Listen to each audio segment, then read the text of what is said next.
What is going on, you guys? My name is Rage and we're back today with a review of the meta player guide here. I saw that this was posted a couple weeks back, just didn't get a chance to review it, but I thought it'd be very interesting just to attack it from a free-to-play player perspective, as well as being quite involved in the game, and just to provide some feedback in terms of does this make sense to follow, whether or not there's any kind of criticism here. But as you can see here, Marvel Strike Force did set up kind of a meta player guide here for those returning to the game or that haven't played in a while.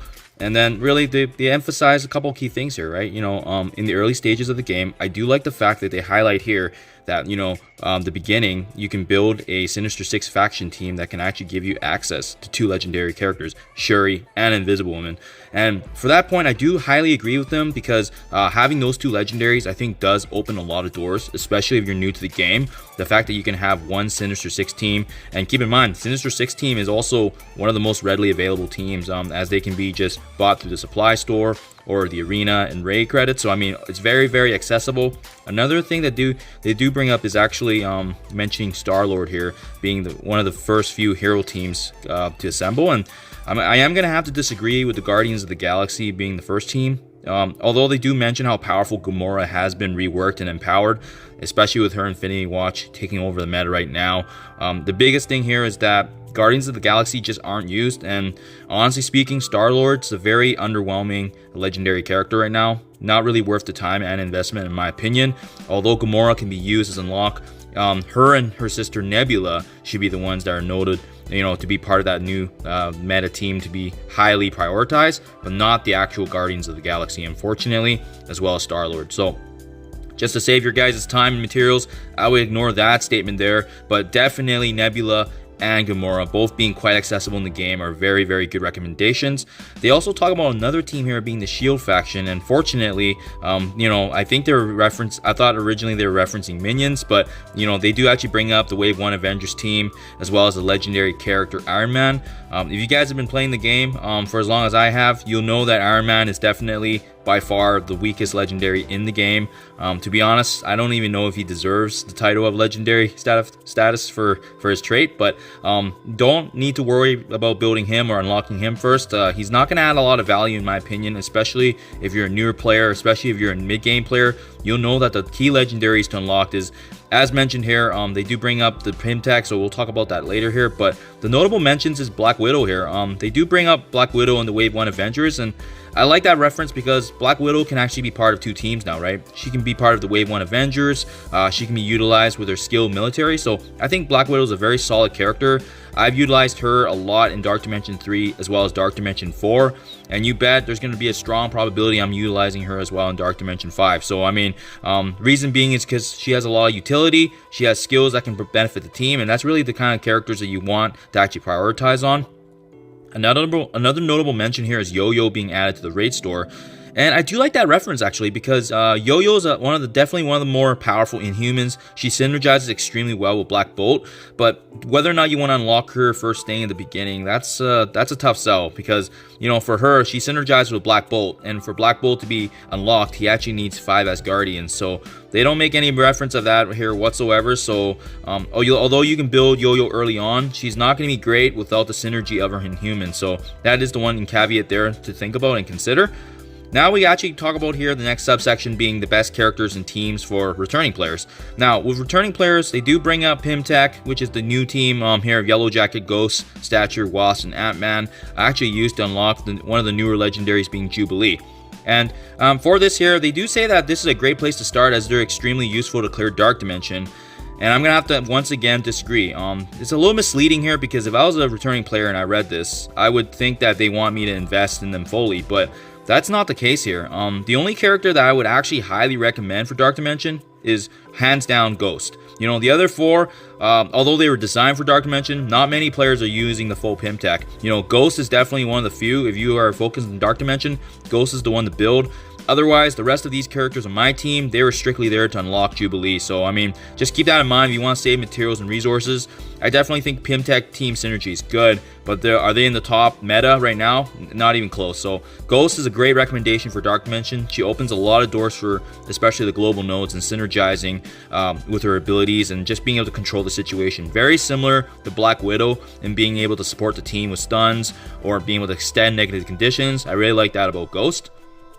They also bring up here the Astonishing X-Men here being very notable, and honestly speaking, this is actually one of the best, most powerful raid teams in the game, and fortunately they are farmable now. But I guess the biggest thing to consider here is do you need a raid team at the beginning if you're returning? That's the key, right? You have to assess where your alliance is at. If you guys are doing Doom raids, which are basically the top tier raids in the game, then for sure, I think this is a really great team to build. Otherwise, I don't know if it's a team I would prioritize just yet, because outside of raids, you know, they're not really used for unlocking a legendary. They're an okay war team, you know, like definitely can provide a lot of value, but they were originally meant for raids because that's really where they can get the damage reduction and additional deflex, so forth. So not a great team to prioritize if you're newer to the game. If you're returning, I would actually focus on the meta, you know, and that's the Infinity Watch team, already mentioning Gamora as well as Nebula at the top there, right? So they also continue talking here about Jubilee and how she is part of unlocking one of the newest legendaries in the game, and I do agree. Adam Warlock's definitely one of the top legendaries now in the game, because as mentioned, he's part of the Infinity Watch, and to unlock Adam Warlock you do actually need Jubilee as well as the rest of the X Factors. So I would say prioritize Pimtech to unlock Jubilee, and then Jubilee can then be focused with the X Factor. But the only other thing they don't mention as well is these characters such as Multiple Man and as well as Shatterstar and Longshot, they're all in very hard aspects of the game to unlock. You know, Multiple Man is in the last Doom chapter. Shatterstar and Longshot are available in the stores, but you know, there's gonna be some random luck to it. So even if you really want to prioritize farming to unlock Adam Warlock, I don't think it's in the immediate future for newer players. So that's why it's a little misleading here. I think it's gonna honestly depend on where you are in the game, but this is a very end stage of the game in my opinion to unlock one of the newest legendaries. But I would recommend it if you can, if you have the resources, if you're able to actually have those nodes to unlock it, by all means please go ahead.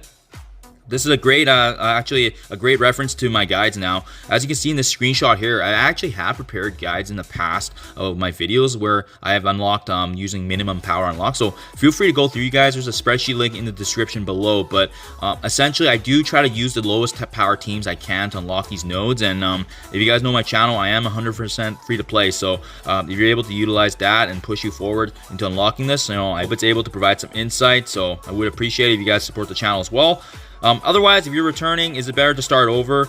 Honestly speaking, I think just based on the resources and gold you've already invested, I almost think it's never a good time to restart, because this game is all about resource management. This game is all about the gold you've built up, and honestly, any kind of materials you used up already investing in other characters, it's just only going to help you, right? So I would highly recommend not restarting, just because this is a resource management game, and the longer you've been in the game, the more resources you'll get, right? So that's the biggest thing for sure.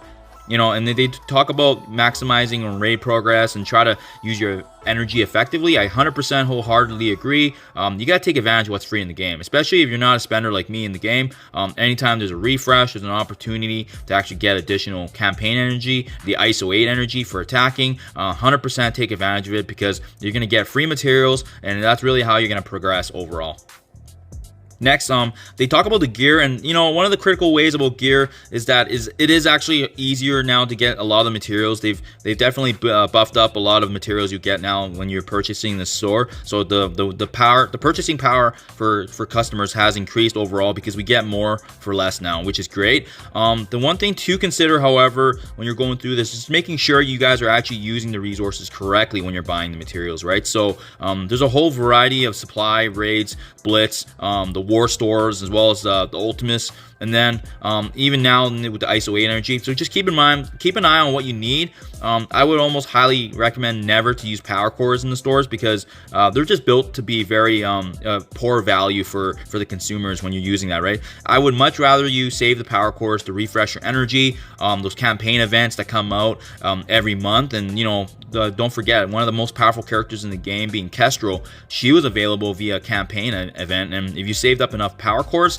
that's how you would have maximized that overall. So definitely I would recommend it for you guys if you haven't had a chance, just to make sure you review what you can or can't use your resources for, because there is definitely an effective way, but just FYI. And then otherwise, they do talk about the ISO 8s, and ISO 8s are interesting because they are the new additions to the game. If you guys ever stopped playing before, where they additionally add additional stat bonuses as well as certain conditions in the battle, so such as, you know, adding vulnerability where your damage will be increased, or even an opportunity to actually strip away positive buffs from the enemy. So it can even be the fortifier one that actually gives you a barrier. So I do like that aspect. There's a healer one to actually provide healing across the team.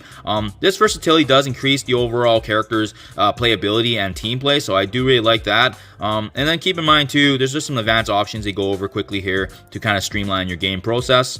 But the one big thing I do like to give a shout out here is they actually reference some really great content creators down here if you guys need more material. And it's honestly, this game is about researching and knowing what's best, especially when it's all about resource management. So these are all great recommendations. I like this edition down here, and especially when they grouped it by the languages actually. So there's other content creators that are outside of the English language, so I like that shout out. But the one I did see not mentioned here is actually a content creator that recently quit the game but still has a lot of materials for free players, and that's Casino. You know, for me, I grew a lot from watching Casino, and he had a lot of good infographics for me to summarize and kind of see, you know, what was some minimum unlocks for legendary. So I'll put a link to his description.